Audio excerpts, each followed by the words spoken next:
ಆತ್ಮೀಯ ಎಲ್ಲ ನನ್ನ ಬಂಧುಗಳೇ, ಹಾಲಿ ಮುಖ್ಯಮಂತ್ರಿಗಳಾದ ಸಿದ್ದರಾಮಯ್ಯಜಿಯವರೇ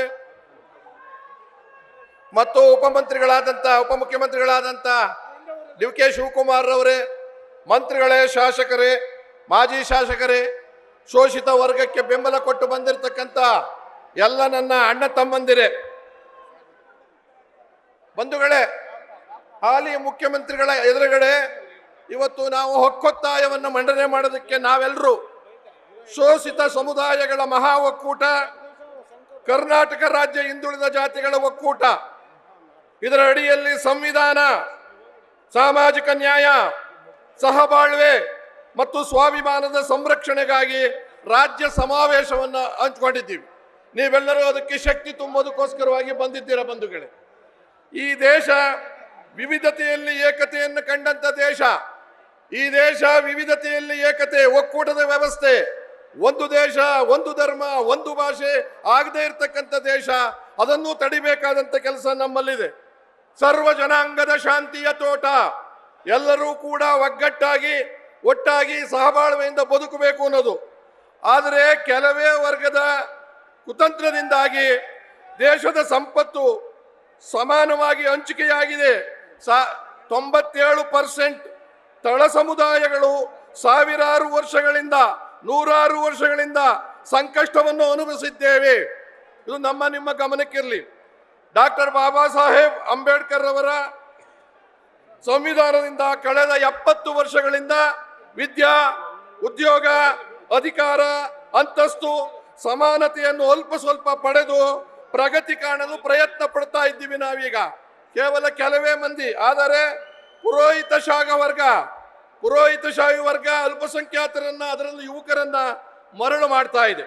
ಹಾಗಾಗಿ ನಾವೆಲ್ಲ ಐಕ್ಯತೆಯಿಂದ ಒಟ್ಟಾಗಿ ಸೇರಿ ಕೆಲಸ ಮಾಡಬೇಕಾಗಿದೆ, ಬೆಂಬಲಿಸಬೇಕಾಗಿದೆ. ಈ ನೋಡಿ, ಕೈ ಬೆರಳುಗಳೆಲ್ಲ ಬೇರೆ ಬೇರೆ ಇದ್ರೆ ಶಕ್ತಿ ಇರೋದಿಲ್ಲ. ಮುಷ್ಟಿಯನ್ನು ಬಿಗಿಯಾಗಿಡಿದ್ರೆ ಯಾಕೆ ಶಕ್ತಿ ಬರುತ್ತೋ, ಈ ನೂರಾರು ಸಮುದಾಯಗಳು ಈ ಮುಷ್ಟಿತನದಲ್ಲಿ ನಾವು ನಿಂತ್ಕೊಂಡಾಗ ಯಾರನ್ನು ಬೇಕಾದರೂ ಎದುರಿಸಬಹುದು, ಯಾವ ಪ್ರಬಲವಾದ ನಮ್ಮ ವಿರೋಧಿಗಳನ್ನು ಧೈರ್ಯವಾಗಿ ನಿಲ್ಲಿಸಬಹುದು ಅನ್ನೋ ಮಾತನ್ನು. ಅವಕಾಶ ವಂಚಿತ ಜಾತಿಗಳಿಗೆ ಮೀಸಲಾತಿ ನೀಡಿ ಸಾಮಾಜಿಕ ಸಮಾನತೆ ಸಾರಿದ ರಾಜ್ಯ ನಮ್ಮದು. ಆದರೆ ಬಲಾಢ್ಯರು ಶೋಷಿತರ ಪಾಲನ್ನು ಕಬಳಿಸುತ್ತಿರುವುದು ಗೊತ್ತಿದೆ.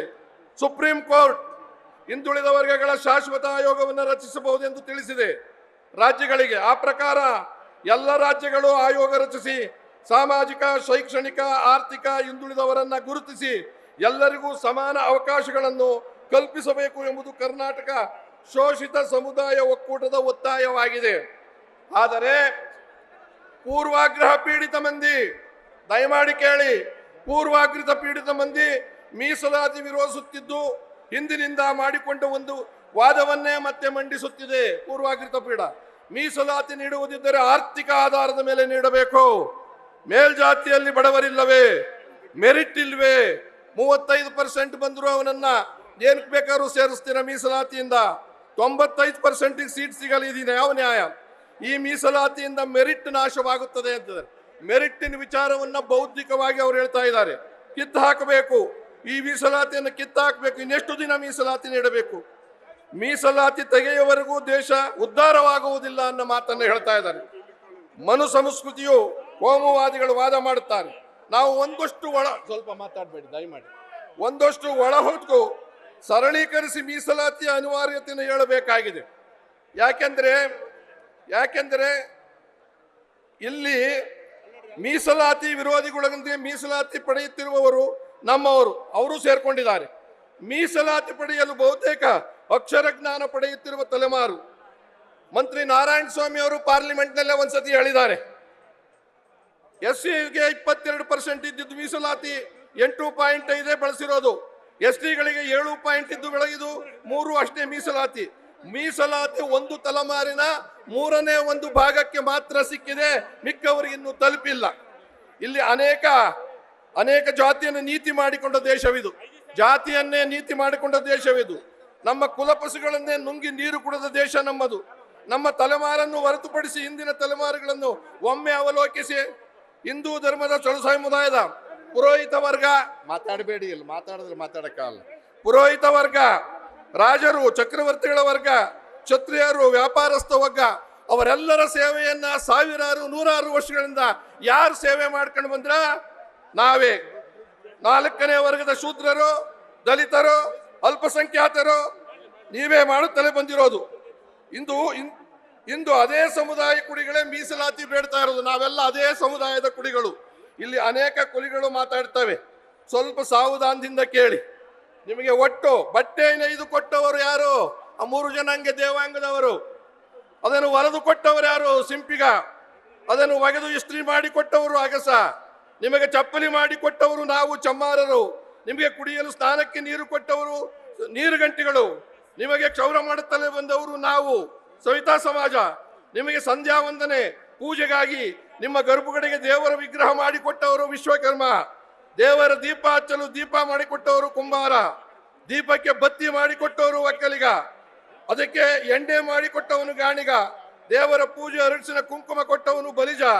ಅದಕ್ಕೆ ಬುಟ್ಟಿ ಮಾಡಿಕೊಟ್ಟವ ಮೇದಾರ. ಹೀಗೆ ಇವತ್ತು EWS 10% ಮೀಸಲಾತಿಯನ್ನ ಕೊಟ್ಟಿದ್ದಲ್ಲ, ಅದನ್ನು ಕಿತ್ತಾಕ್ಬೇಕಾಗಿದೆ. ಇದಕ್ಕೋಸ್ಕರ ನಿಮ್ಮ ಊಟಕ್ಕೆ ನಾವು ಕೈ ಹಾಕ್ತಿಲ್ಲ, ನಮ್ಮ ತಟ್ಟೆಗೆ ಯಾಕೆ ಕೈ ಹಾಕ್ತೀರಾ?